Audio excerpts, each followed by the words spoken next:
Olá, personal, tudo bem com você? Seja muito bem-vindo, seja muito bem-vinda a essa aula, que é mais uma aula da série Visão Avançada.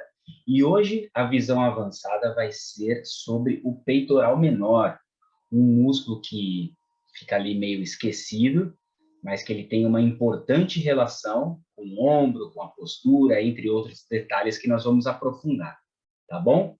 Então vamos lá? Para começar, eu já queria logo de cara mostrar para vocês um vídeo que mostra direitinho a anatomia, né? Quando a gente domina isso, já fica tudo faz mais sentido, né? Da onde o músculo vem, para onde ele vai, tá bom? Isso já faz toda a diferença. Então acompanha comigo. Ali está o peitoral menor, né? O padrão do músculo, e vocês podem ver a origem do peitoral menor ali na terceira, quarta e quinta costelas. Essa é a origem dele. E aí segue ali as suas fibras, que vão para sua inserção no processo coracoide da escápula. Olha que legal. Ele vai para a escápula, tá? Isso é um ponto muito importante. Ele faz a sua função ali de depressão da escápula, com uma pequena rotação interna. Pelo vetor de força também, quando contraído, ele faz uma abdução da escápula, tá vendo? As escápulas se afastam um pouquinho uma da outra.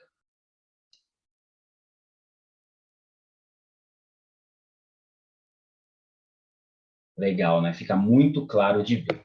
E aí eu já até coloquei aqui um do lado do outro para realmente entender essa diferença, né? De que o peitoral menor, ele tem a origem nas costelas e a sua inserção no processo coracoide, diferente do peitoral maior, que tem ali a sua origem em diferentes lugares, né? Clavicular, esternal, costal, mas a sua inserção vai para o braço, vai para o húmero, tá bom? Então, ele vai para o membro.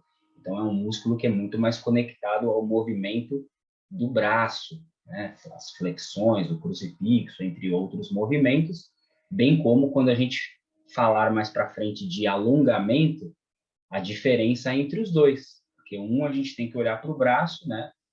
Para distanciar a origem da inserção, e o outro a gente tem que olhar para a escápula, tá bom? Ficou claro? O peitoral menor, como ele tem essa relação com a escápula, a inserção dele está lá no processo coracoide, ele é um músculo da articulação escápulo-torácica, certo? Que é uma das articulações da cintura escapular. O peitoral menor, quando ele está encurtado, e é isso que a gente vai falar, de uma disfunção, né? Porque são essas disfunções que prejudicam o movimento e predispõem às lesões. Então, a disfunção do peitoral menor, no caso, o encurtamento do peitoral menor, afeta diretamente a postura, a dinâmica do movimento e a estabilidade, tá bom? A gente vai falar um pouquinho sobre cada um desses tópicos. Em termos de postura, né? Como ele puxa o processo coracoide, se ele está encurtado, ele fica puxando a escápula para frente, né? Então, a escápula está ali e o processo coracoide ele fica puxando a escápula para frente, ele cria essa escápula alada, né? As duas escápulas estão aqui, o processo coracoide está aqui, e quando ele puxa, o seu encurtamento faz com que essa borda medial da escápula fique nessa posição.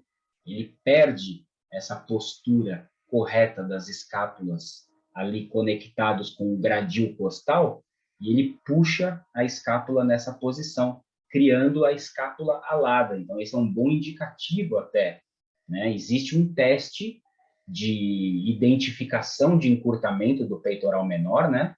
Só que a gente não vai entrar nisso, isso a gente tem dentro da nossa certificação, é um dos 23 testes da certificação, é um teste que avalia se o peitoral menor está encurtado. Mas, de certa forma, esse indicativo da escápula alada, bem como os ombros protusos, porque o encurtamento do peitoral menor puxa o processo coracoide e faz com que o ombro fique nessa postura de ombro anteriorizado, tá bom? Então, esses são dois indicativos posturais do encurtamento do peitoral menor, tá? Muito comum, por sinal, hein? Entre as disfunções relacionadas com o ombro, o encurtamento do peitoral menor é, de certa forma, muito comum, tá? Principalmente com as posturas, dirigindo, computador, as pessoas têm essa tendência a ficar em uma postura que favorece com que o peitoral menor vá perdendo a sua extensibilidade e fique nessa disfunção de encurtamento. Tá joia? Isso em relação à postura. Em relação à dinâmica, se o peitoral menor está encurtado, ele não facilita, ele não permite esse movimento escapular, né? Porque a escápula, ela faz um movimento junto com o húmero.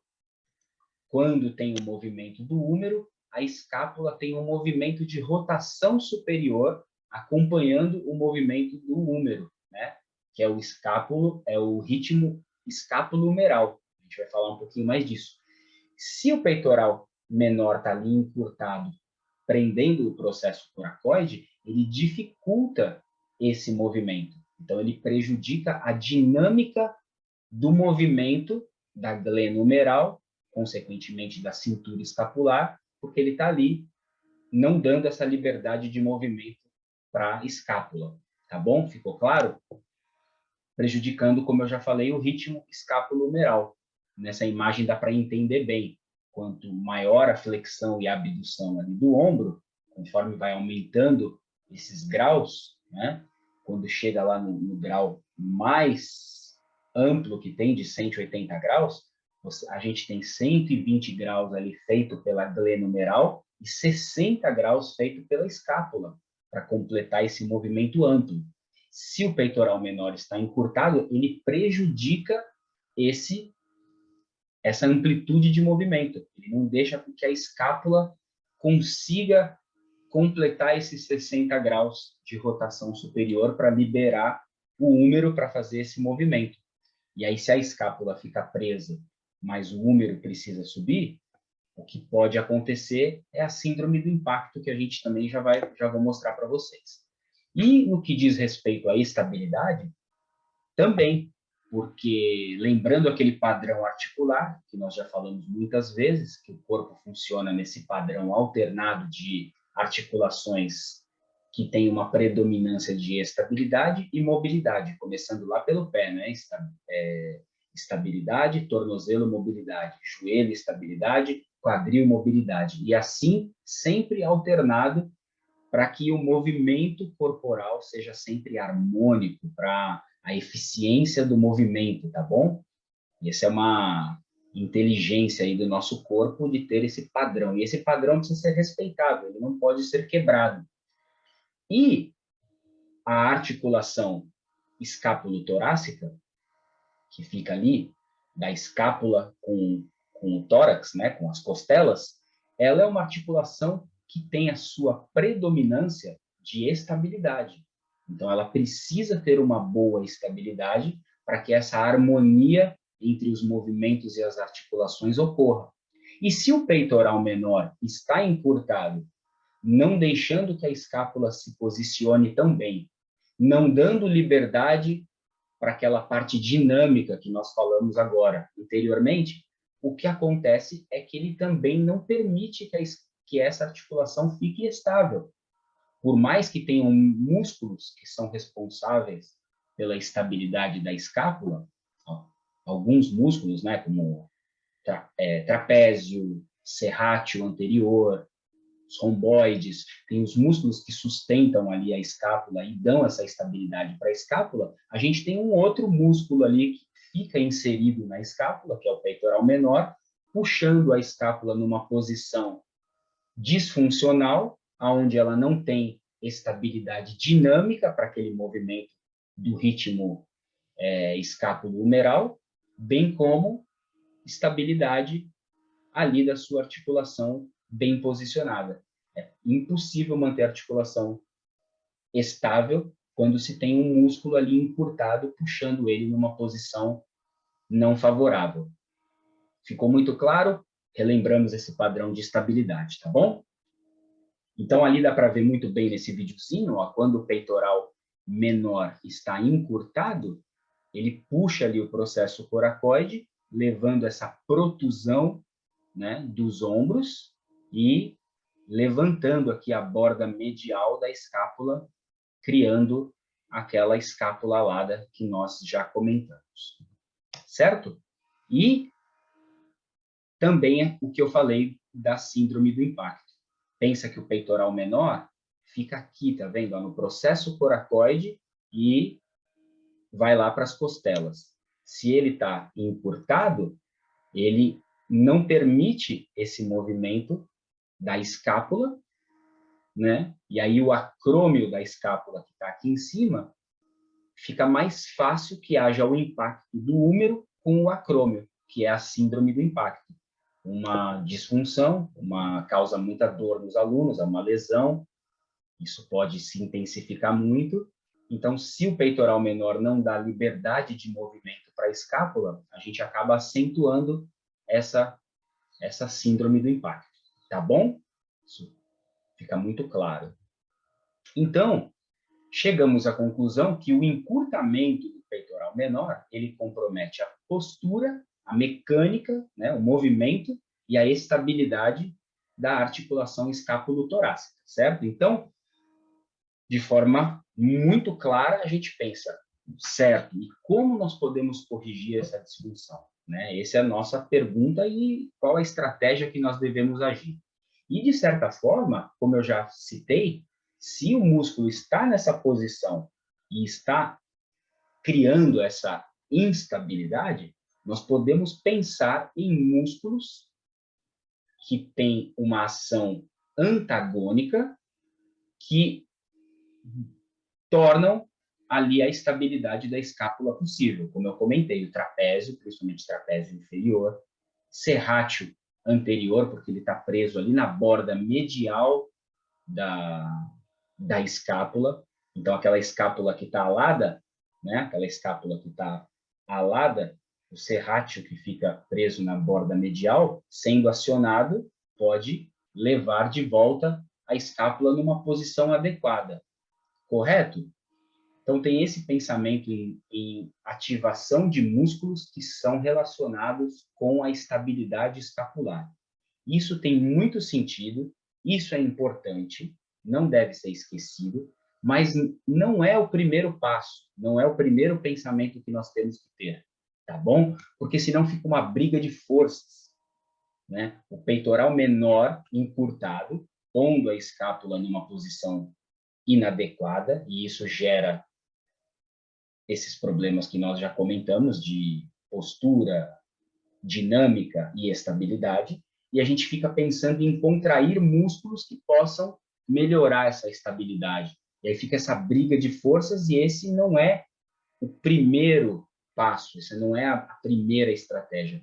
O que a gente deve pensar, antes de tudo, é em como trazer mobilidade para esse peitoral menor, como dar liberdade de movimento, como restaurar a função. Se a função dele é o encurtamento, como que a gente restaura a função? É dando flexibilidade para ele, é criando de novo essa amplitude das fibras musculares para que ele fique restaurado e aí sim, futuramente, a gente vai pensar nos músculos que dão estabilidade para a escápula, uma estabilidade dentro da mobilidade. A gente tem a mobilidade, né, do peitoral menor, não tracionando a escápula numa posição inadequada, e com essa liberdade, a gente busca a estabilidade, tá bom? E como que nós conseguimos ganhar essa flexibilidade, essa amplitude das fibras musculares? Eu coloquei ali a liberação miofacial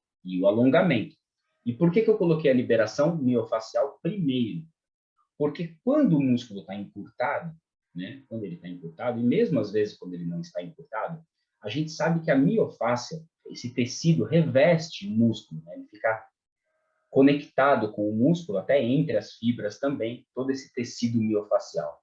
Geralmente, quando tem um encurtamento, que esse músculo fica o tempo todo recebendo uma carga, por ele estar encurtado, ele fica o tempo inteiro tendo uma tensão um pouco além do normal, consequentemente, a miofáscia também já fica mais aderida a esse músculo. Fica uma miofáscia também que não dá tanta liberdade, né? O tecido miofascial fica aderido. E aí, por isso que tem a liberação miofascial. Então, você, primeiro, antes dos alongamentos, antes de entrar com outros trabalhos de fortalecimento, colocar uma sobrecarga no ombro, sendo que o ombro está nessa posição disfuncional e pode tendenciar uma lesão. Imagina fazer um desenvolvimento onde você precisa fazer uma grande flexão ali do ombro, tendo um peitoral menor, encurtado, não dando essa liberdade de movimento para a escápula,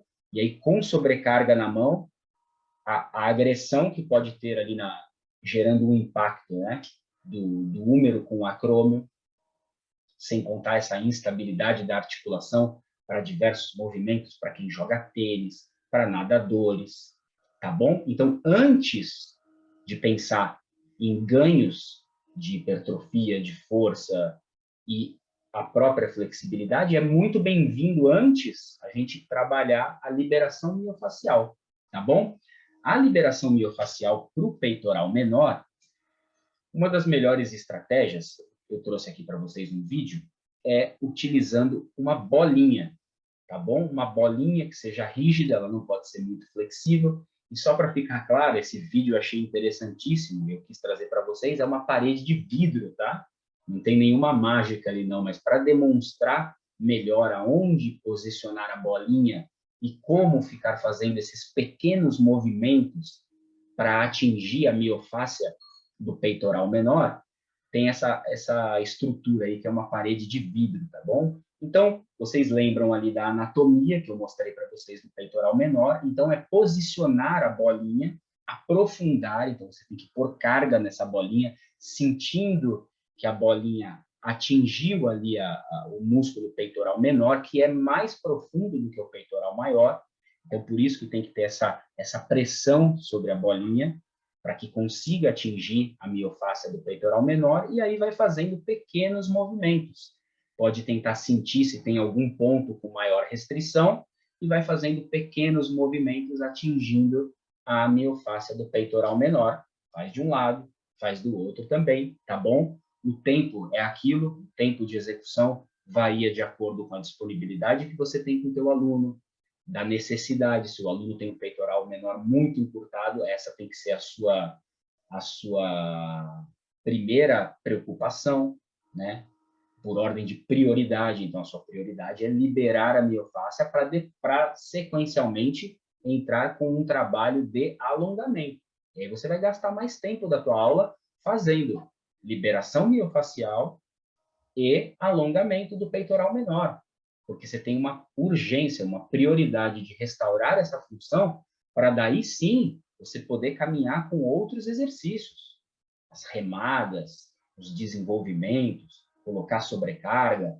Então, numa fase ali onde você tem que primeiro restaurar a função para proteger a estabilidade e o movimento dessa articulação num todo, para depois sim aplicar a sobrecarga, então você tem que dar mais atenção a isso, tá bom? Então 10, 15, 20 minutos da tua aula você pode dedicar para esse trabalho. E você explica para o teu aluno, ele vai ficar chocado, né, com essa preocupação, com esse cuidado em você explicar para ele o quanto isso é muito mais importante a longo prazo do que sair colocando carga, sair colocando peso, tentando ter resultados rápidos em cima de uma disfunção que pode predispor uma lesão, tá bom? Isso é o que faz você se diferenciar do que o pessoal tem feito por aí. Vai lá, pega, vai pondo peso e não entende como que o aluno realmente está. Quais são as disfunções que ele tem. Montar uma sequência, uma periodização, envolve todo um conhecimento, mas é, de certa forma, um pouco mais básico. Agora, você, antes de aplicar esse trabalho, entender quais são as disfunções que precisam ser corrigidas, para daí sim, depois entrar com esse trabalho de periodização e fortalecimento e tudo mais, é o que te destaca da média do mercado, tá bom? Ganhando a liberação miofascial, conseguindo dar essa liberdade para a miofáscia, sequencialmente a gente vai para a parte do alongamento, né? Pode ser no mesmo treino, é claro, faz a liberação miofascial e sequencialmente expõe o aluno ali ao alongamento. E eu trouxe um vídeo muito legal de dentro do nosso curso, de dentro da certificação iFit Pro, que mostra uma técnica, duas técnicas muito legais para alongar o peitoral menor, que como eu mostrei lá no início do vídeo, a diferença do peitoral menor e do maior, que o peitoral maior vai, a sua inserção vai para o húmero, então você alonga o peitoral maior, movendo o braço, distanciando a inserção da origem. Já o peitoral menor, ele está na escápula, então tem que ter uma técnica para conseguir jogar a escápula para longe das costelas, tá bom? E isso também faz toda a diferença. Então, esse vídeo é do Paulo, uma aula de dentro da certificação, ensinando duas formas de alongar o peitoral menor, tá bom? Vamos dar uma olhadinha? Agora, eu vou mostrar para você uma técnica específica para alongar o peitoral menor. Fizemos o teste do peitoral menor, já falei a importância de ter esse peitoral menor flexível, porque ele muda toda a mecânica da escápula, altera toda a mecânica da cintura escapular. Então, essa é uma estratégia muito eficiente e interessante para alongar esse peitoral menor, por conta do que a gente já conversou aqui. O peitoral menor tem a origem no processo coracoide da escápula e se insere nas 3 primeiras costelas. Então, como é que nós vamos propiciar e favorecer esse alongamento? Vou demonstrar aqui com a Monique. O que eu peço? Peço para minha aluna deixar que as pernas caiam lá para o lado direito. E quando ela leva as pernas para o lado direito, o tronco tem uma rotação. Estão vendo essa rotação do tronco? O que eu vou fazer agora? Como o peitoral menor tem a origem dele na escápula, olha o que eu faço. Eu pego o braço aqui da minha aluna, venho com a minha mão aqui na escápula e trago a escápula para baixo, então eu distancio o ombro da orelha e com a minha outra mão eu coloco aqui sobre o ombro. Eu pressiono esse ombro para baixo. Então, o que eu fiz aqui? Eu ancorei a origem do peitoral menor. Esse peitoral menor está ancorado, ele está preso lá no chão. Mas ele não está preso nas 3 primeiras costelas? Então, as costelas têm essa tendência a ficar abertas, porque se esse peitoral menor está encurtado, ele vai puxar as costelas. E aí, com a minha outra mão, eu venho aqui nas costelas, embaixo do peito, e peço para a minha aluna expirar, expira, e eu empurro as costelas para baixo com suavidade, apoiando toda a palma da mão, tá bom? Dessa forma como vocês estão vendo. Aí eu crio o quê? Eu crio esse distanciamento entre origem e inserção. Eu estou empurrando a origem para um lado e estou empurrando a inserção para o outro. Essa é a forma mais eficiente de alongar o peitoral menor. Está sentindo, Monique? Alongar o peito. Muito bem. E agora, na próxima prática, eu vou mostrar uma forma que, caso você não esteja com o seu aluno e também quiser sugerir uma outra forma dele alongar, também tem essa possibilidade, tá bom? Vamos dar uma olhadinha? Aqui mesmo. Vamos pegar o rolo e propor esse exercício para o aluno, tá bom? Também é um alongamento do peitoral menor. Então, Thiago, por favor, me passa o rolo. Olha lá, nosso contra-regra. Boa contra-regra. Agora, vou pedir para a Monique deitar sobre o rolo. Monique, vamos deitar? Isso, bem para cima do rolo. Muito bem. Não, o pescoço também. A cabeça também precisa ficar mais para baixo. Aí, assim. Ótimo. Esse é um alongamento que a gente chama de alongamento do candelabro, tá bom? Não é tão eficiente quanto a prática que eu acabei de mostrar, que não tem essa empurradinha nas escápulas. Mas é uma forma de fazer com que a força da gravidade alongue esse aluno. Quando a gente traz o braço aqui em rotação externa, que é essa posição aqui, ó, rotação externa do ombro, naturalmente essas escápulas já vão para trás. Então, eu já tenho esse posicionamento da escápula numa posição que favorece esse alongamento. O que acontece aqui? As costelas tendem a abrir também. porque se eu levo a escápula para trás do peitoral menor está encurtado, as costelas tendem a abrir. Como que a gente pode pedir para o aluno fazer um movimento para que essas costelas possam fechar? Aquela famosa báscula que a gente vem treinando. Então, faz a báscula e pressiona a sua lombar contra o rolo, nessa posição. Báscula e comprime a lombar, fechando aqui as costelas e pressionando a lombar contra o rolo. Percebe essas forças contrárias? Alongando o braço. Se ela deixa só o braço cair, a lombar tende a desencostar. Se ela pressiona a lombar, o braço tende a voltar. E é aí que esse alongamento acontece. Tá bom? Então, essas foram duas estratégias. Uma com auxílio e uma para o aluno fazer sozinho, para alongar o peitoral menor. Vamos para a nossa próxima prática.